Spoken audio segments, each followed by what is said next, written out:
I asked this question to Josh Heupel on Monday, and I asked it with the idea of, what Georgia's been able to do to Tennessee's receivers the last couple of years, and that's just lock them up. I mean, you go back even to that 22 game. I mean, I think Georgia was penalized 3 times in the first half for holding on the defensive back, grabbing Tennessee's receivers, and then they just kind of swallowed the whistle, and it just was that way the rest of the game.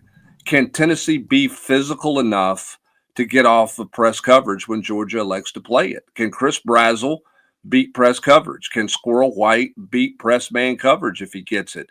What does that look like if you've got, Mike Matthews on the field? We know what Brew can do. I mean, he's physical enough to do it, but can Tennessee win enough physically one-on-one on the perimeter if that's the way Georgia elects to play you? And right now, it would not surprise me if Georgia plays it that way. And if Gaston Moore's the quarterback, they're absolutely going to play you that way. So can you win press coverage on the outside? I think that's a question mark that we had about this receiving core in this matchup, even in the offseason. Now, after seeing this receiving core play for, 9 games, I think that's a question, certainly a valid question moving forward. Let's flip it over to Tennessee's defense, Austin. You look at Georgia, they can't run the football, 15th in the league.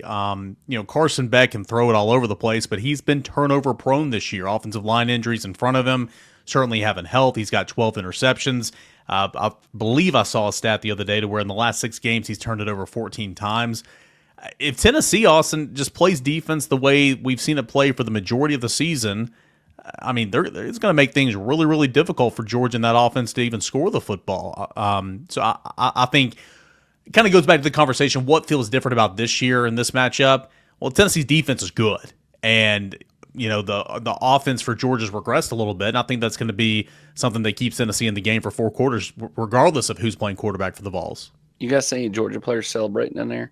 For those people not watching on YouTube, they have the picture up of the post-game celebration. I agree. I mean, I do think the way Georgia plays offense, Tennessee's defense is better suited to face a traditional type offense that, kind of, two tights and, tries to get north-south and goes under center a bunch. And, Beck is, for the most of his career, he's been super accurate, but he has been turnover prone of late. He's been rattled a little bit of late.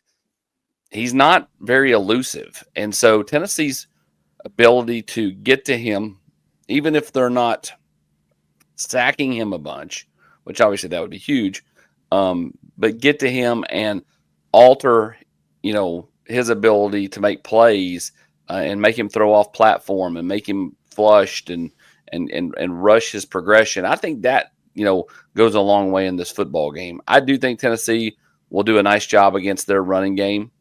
Georgia is not as dynamic at tailback, not as dynamic at tight end as they have been. Georgia's never been super elite at receiver outside of George Pickens since Kirby's been there. They've had good players, really good players, but they've not been, there was nobody you just feared, right? Outside of Pickens. And so, I don't think they're that way this year. So I do think Tennessee's defense has a chance to make some plays. And I think this is a Rodney Garner type game. This is a James Pierce type game.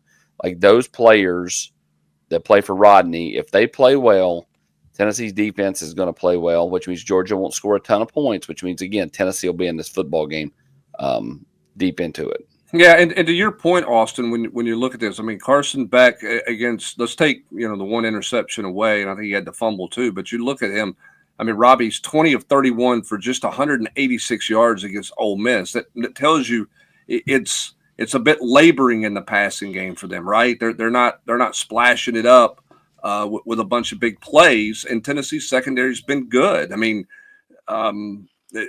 Georgia feels like they have to drive the football more than they have in years past because there's not Brock Bowers to run down the middle of the field, right? Some different things there. This certainly feels like a different Georgia offense right now than what you've seen the last 3 years. 100%. And we talked about it earlier. I mean, I think, Beck is catching some heat, from the pundits for, the turnovers. Those numbers are real. I mean, you can't hide from that. But, man, he's not getting a lot of help. I mean, you mentioned Brock Bowers. I mean, there aren't any dudes like that on this offense. I mean, Hubbard, he threw, had over 30 pass attempts and threw for less than 200 yards. I mean, that, he's not got a lot of time to look downfield, and he's also not got dudes that are taking an 8-yard slant and making it a 32-yard gain. like they've had in the past. And like you said, it's just hard.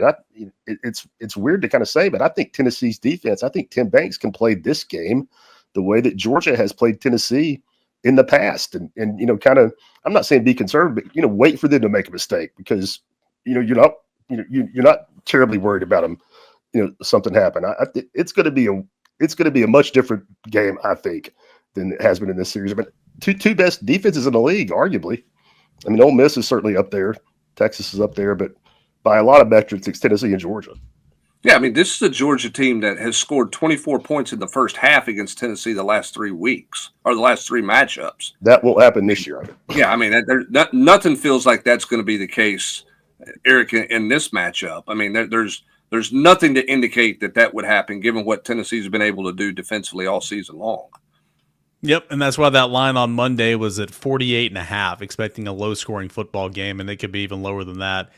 I think something that also kind of bodes well for Tennessee, we talked about it after the game on Saturday, Austin. Whenever Tennessee's looking for an advantage, and especially if you're down a few players, boy, Tennessee's return game was really good the other night. Special teams overall, Gilbert getting back on track, Jackson punting the football, Tennessee's coverage units.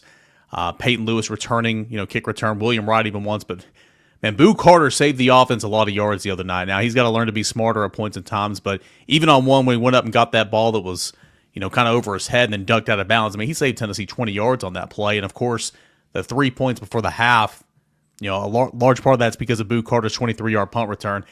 That dynamic, I think, is going to help an awful lot. Well, you have to win with special teams, especially if you don't have all the bullets in your gun on offense. And so that means, getting, good returns. That means being good in your coverage units. That group's been better since they had about a game and a half stretch where it was just like, who are these people? Like they had been unbelievable since Mike Eckler got here in that regard. And all of a sudden they were due for some kind of weird game, right? But yeah, I mean, I agree. I mean, Jackson Ross flipping the field, Jackson Ross pinning Georgia inside the 10, all those things, are needed in a game like this because, if you're talking about it being a defensive game, that means there's going to be more punts than normal.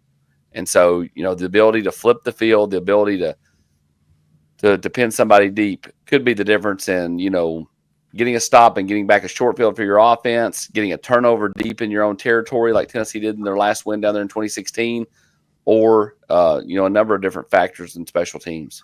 I'll be curious to see what they do with Boo Carter in this game. Is he going to be back there? It's on the road for the first time. Where's the trust factor there? Here's the other thing, too. Georgia is from a coverage standpoint, teams have a negative yards for the season in returning punts. That's not necessarily because Georgia's return or coverage teams are just dynamite, but their punter, the Thorson kid, who's punted for 1,600 years, it feels like down there, is really good and is going to hang it up and hang it up high. So, do you go in with this saying, hey, let's be aggressive back there, or do you go in this mindset of, hey, let's make sure we got the ball at the end of the play? And we're going to kind of fair catch it and play it a little more conservative there. So I think that's going to be interesting to see because Georgia has not given up anything in the punt return game all year long. And again, I think that's because of the punter's ability to hang the ball up. Mississippi State's punter was kicking them. He was kicking them low and in the middle of the field. It was like, hey, go get one here. Does Tennessee feel like they have a chance to even go get something in this game? Rob, I think that it might depend on, who you have, who you have available to play this football game. But there's going to be points and times where you got to take some chances and create your own breaks, right? And that's where you can do it with a guy. Then I understand he's never, been in that situation before. But I think you got to play that aggressive a little bit. Now, if you have, Thornton and Carrick and Nico all back there on your offense and you're moving the football, then yeah, just make sure you're good. But if you need a spark, man, unleash the boo is what I'd say. Yeah, I think, we're talking about a guy that went for it on 4th and 1 from his own 10-yard line a few weeks ago because he was frustrated. I think he'll play. I think he'll have 3 return punts.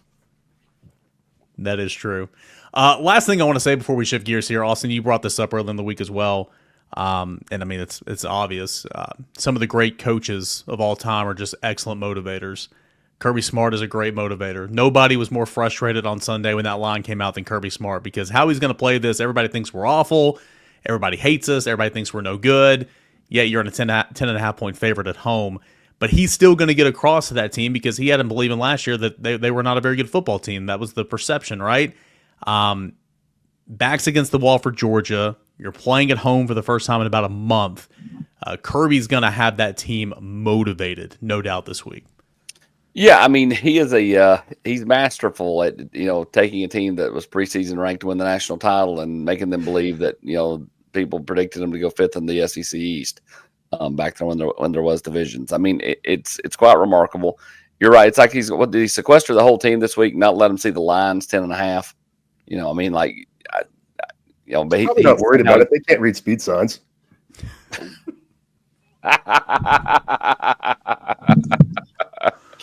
Oh, Rob. I think that the question is, does there become a point where that doesn't resonate anymore? You know what I'm saying? Like, how much talk did you have? And I'm not saying he won't have them motivated. I think, look, they're going to be ready to play because they know what's on the line. They don't need a your manhood's at stake speech here. Okay. It's their first night game of the year at home. Like, everything's set up for that thing to be a rocking atmosphere. It shouldn't take one of those. But, there was so much talk this offseason about just kind of Kirby creating stuff that wasn't there. You had the kid at the combine talking about it. And so at some point, does some of those guys go, okay, well, we've heard he's pulled out speech 112, right? Like we've heard this one. Again, I don't think he needs it this week. But at some point, you can only kind of cry wolf about how much everybody, is against you before go, well, no, they're not really against us. I mean, we are favored by 10 points in the game. You know what I'm saying? Again, I don't think they need any motivation in this game. But I do think that's an interesting kind of psychological topic for another day about at what point does that sort of lose its edge in terms of its impact, particularly if you're talking about veteran players. Yeah, I mean, you need that when you go to Texas on the road after you lost to Alabama. You need it. I mean, this week, if you lose, you're not going to the playoff for the second year in a row. I don't think you need anything. I mean, every 2-loss team at this point is fighting for their playoff life, except if you're Alabama, because apparently Alabama's okay. But everybody else, you shouldn't need all this extra motivation.